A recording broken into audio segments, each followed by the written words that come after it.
कर्म के सिद्धांत को जानना समझना केवल इसलिए जरूरी नहीं है कि उससे हमारा भविष्य, हमारे आने वाले जन्म सुधरेंगे, बल्कि इसलिए भी जरूरी है कि हम वर्तमान में सही जीवन जी पाए, जानते समझते हुए सब कुछ कर पाए, केवल बेहोशी का जीवन ही न रह जाए।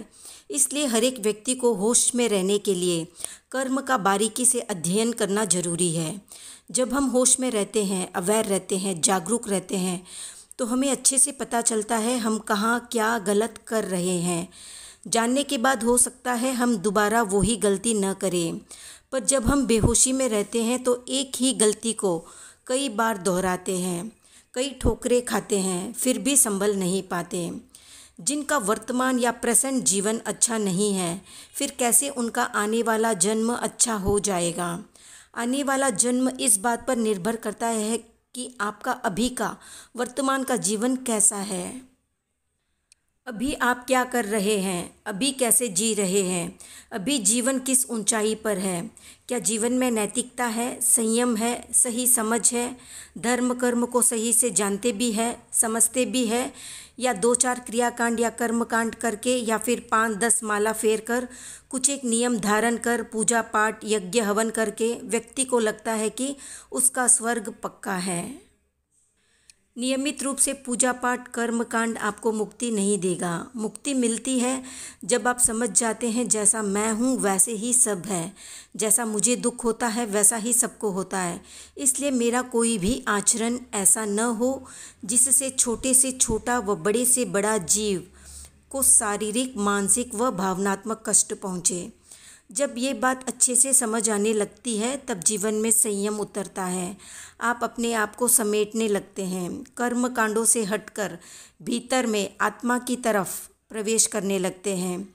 प्रारंभ में पूजा पाठ कर्मकांड कुछ हद तक जरूरी है। इसका मतलब ये नहीं है कि जीवन भर आप पूजा या कर्मकांड ही करते रहेंगे। रोज़ आधे घंटे का कर्मकांड यानी पूरे दिन की छुट्टी, अब कुछ करने की ज़रूरत नहीं, ऐसे भ्रम में न जिए। प्रारंभ में संस्कार देने के लिए माला पूजा अर्चना सब जरूरी है, पर ये बेसिक है। बेसिक समझने के बाद एडवांस में आगे की कक्षाओं में भी जाना होता है। अगर कोई बच्चा बोले मैं तो LKG में ही बैठूंगा, आगे की कक्षाओं में नहीं जाऊंगा, तो सब उसे बेवकूफ़ कहेंगे। और जो हम कर रहे हैं वो क्या है, वो बेवकूफ़ी नहीं है। प्रथम चरण में ही अटक कर रह गए हैं हम लोग, आगे के चरण में कौन जाएगा।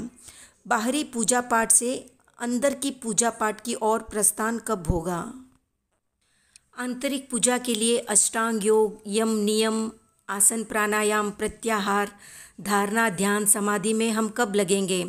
बस पहली ही कक्षा में कब तक बैठे रहेंगे या अटके रहेंगे और भ्रम में रहेंगे कि मैं बहुत बड़ा धार्मिक हूँ, पूजा वंदन करता हूँ, पर ये कोई नहीं सोचता कि मैं कब पूजनीय या वंदनीय बनूंगा।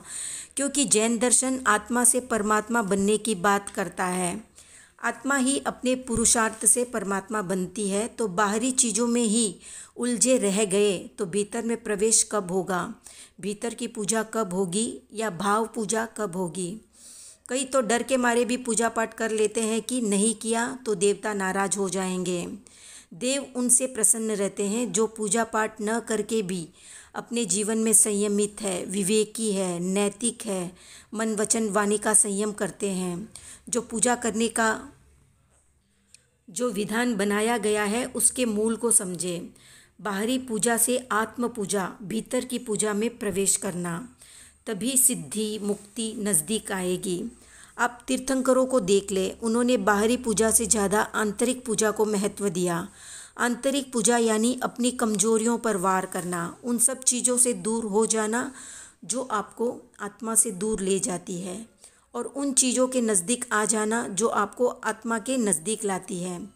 तो शुरुआत करें ध्यान, कायोत्सर्ग, चक्र ध्यान, योग, प्राणायाम, सविचार ध्यान, निर्विचार ध्यान, निर्विकल्प ध्यान और फिर समाधि।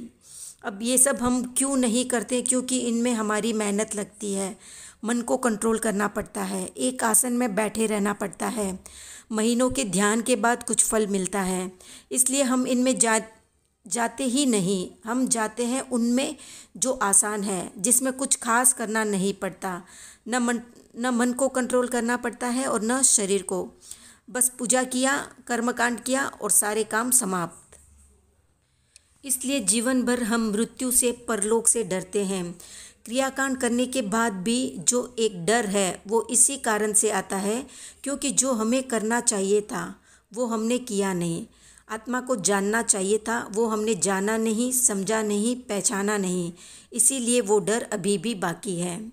वीडियो पसंद आए तो लाइक, शेयर, सब्सक्राइब करें।